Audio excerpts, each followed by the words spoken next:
The 1980s. What did they contain? The Reagan administration, the Cold War, Thriller, Challenger, Chernobyl, MS-DOS, E.T., Jane Fonda, Michael Jordan, MTV, and Back to the Future. A gallon of gas was $1.16 and the IBM Model F released. In front of me is an IBM Model F XT, and this keyboard is like that old out-of-touch tech guy. You know, the guy who tells you, back in my day, stuff, but it's all tech-related, like, back in my day, computers costed a small fortune, and back in my day, all we used was BASIC, and back in my day, 64 kilograms of RAM was enormous, and your phone has more processing power than what we had to get on the moon, and I still like IBM. Nowadays, with all of our fancy RGB lighting, plastic cases, and mostly standardized keyboard layouts, this really looks like a relic of the past. This keyboard is built tough, and they really don't make them like they used to. Just looking at this keyboard gives you a sense of scale, not only a scale of size or volume, but a scale of time. Over an era ago, this was the forefront of computing peripherals. Now it's tucked away in the pages of time only for enthusiasts like you and I to care about today. The Model F XT still offers lessons from the past that we can learn from today. Like this case here. This case is amazing. Case is only two parts, the top half and the bottom half. They are connected with clips on the bottom and two screws. The top half an extremely hard plastic, while the bottom is steel. Oh boy, this keyboard has heft. You could seriously hurt someone if you decided to replace your home protection metal baseball bat with a Model F. In addition to its heft, it has 4 cork feet, which I've replaced with new ones. My friend got this keyboard for me for a great price at some estate sale. Unfortunately, this keyboard is stickerless, so I don't know its production date, but So it's been a while since I've reviewed a stock keyboard, and even though this keyboard is stock, there's nothing that feels stock about it compared to the keyboards of today. The weight of this keyboard is very heavy compared to the mostly all plastic offerings of the today. This durable and simple case has a large bezel to let everyone know that back in its day, it was large and in charge. The feet come out when you push the sides and twist them, a bit more effort than the normal feet on a normal keyboard, but they work. The keyboard's feet don't have any rubber pads, but the keyboard is heavy enough not to care to slide around on its own. The keycaps are nice dicept PBT keycaps like most buckling spring keycaps. Fun fact about the keycaps though, the keycaps are actually all the same profile. To achieve different keycap heights, the plate itself is curved.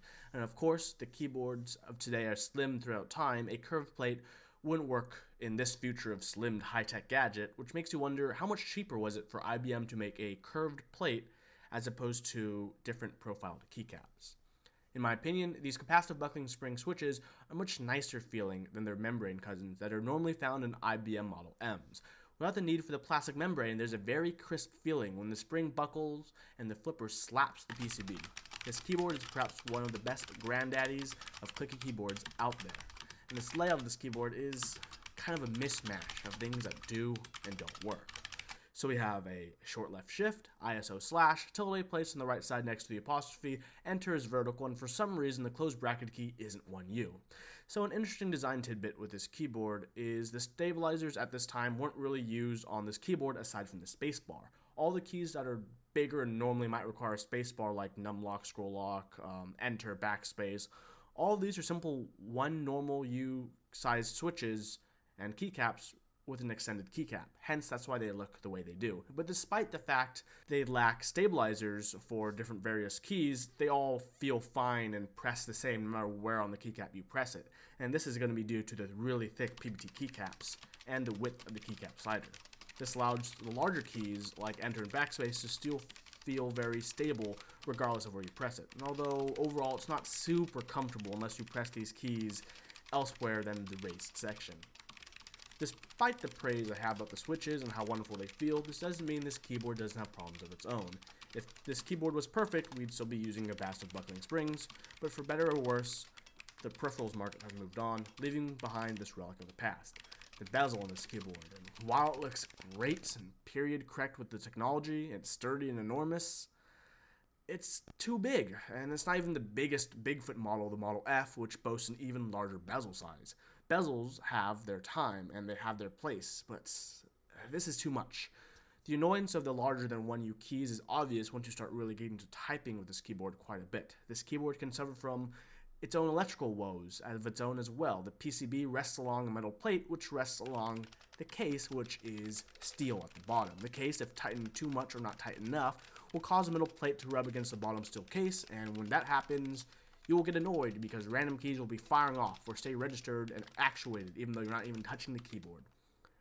My issues with this keyboard are and probably happened because of my car accident I got in back in January, but I feel like if I messed around I could probably fix it up, but sometimes simply slapping the keyboard on its side like an old TV will fix the issue. So how does she type? How does she feel? Nice and crispy, as I mentioned before. Things work out when they decide to, and it's alright. I have a source converter which allows me to have USB compatibility as well as full reprogrammability, which I've never bothered to mess with. The layout works well, and if you need arrow keys, use the numpad. If you need navigation keys, use the numpad.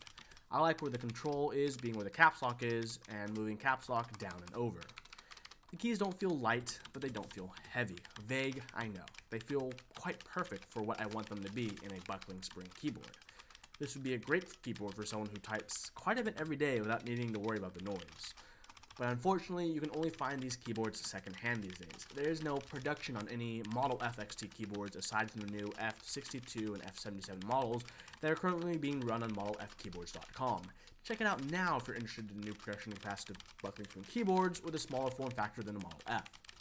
I really wish there were more keyboards like this, and I understand why people don't want them anymore. They're heavy, which is a pro for some, but a con for most.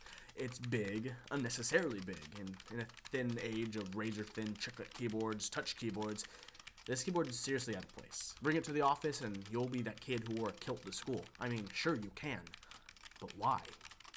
Like I said earlier, there are lessons to be learned from this keyboard. Nice keycaps, solid filling case, wonderful clicky switches.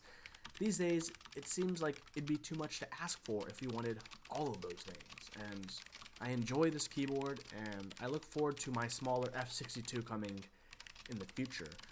This keyboard misses a lot of points here and there, but it has it where it counts, and that is why I still enjoy busting out this Model F XT to type on every now and then, like I have for this review. Thank you for watching.